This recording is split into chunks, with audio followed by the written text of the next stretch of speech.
ఆ సహకార మండలి వాటిలో కూడా మిగతా ముస్లింలందరూ ఎక్కువ ముస్లింలయ్యారు. అట్లాగే యానాదోడ అమ్మాయి అక్కడ పోయినందువల్ల ఏముంది పాప అమ్మాయికి నెత్తి మీద రూపాయలు పెట్టి అది పరిస్థితి అసలు మనం నిలబెట్టి వాలంటీర్గా ఉన్నదట.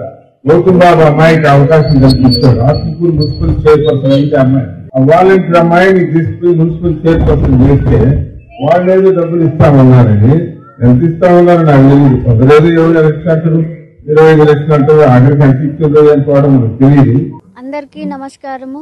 నా పేరు గోపారం వెంకటరమణమ్మ. నేను 15వ వార్డులో గతంలో వాలంటీర్గా ఉన్నాను.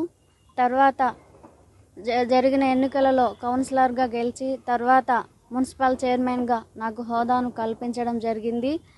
నేను గత కొద్ది కాలంగా వైఎస్ఆర్సీపీ పార్టీలో విధులు నిర్వహిస్తున్నాను. తర్వాత నేను మళ్ళీ టీడీపీ పార్టీలోకి రావడం జరిగింది. దీనిలో ఎవరి ప్రలోభం లేదు. నాకు నేను టీడీపీ ప్రభుత్వంకి రావడం జరిగింది. గత 2 రోజుల కిందట గౌరవ మాజీ పార్లమెంట్ సభ్యులు మేకపాటి రాజమోహన్ రెడ్డి గారు ఒక అమ్మాయిని కూడా చూడకుండా పెళ్లి కావాల్సిందని అనే అమ్మాయిని గుర్తించకుండా కూడా ఏనాదోలు అని నా గురించి విమర్శించారు. నెత్తిపైన రూపాయి పెడితే 10 పైసలకు కూడా కొనరని, అమ్ముడు పోయిందని అసభ్యకరంగా మాట్లాడి నా గౌరవానికి భంగం కల్పించారు. ఈ అమ్ముడు పోయాననే అర్థం దేని కింద వస్తుందో మీరే తెలియజేయాలని కోరుతున్నాను. ఇది మా యానాది జాతికి అవమానకరము.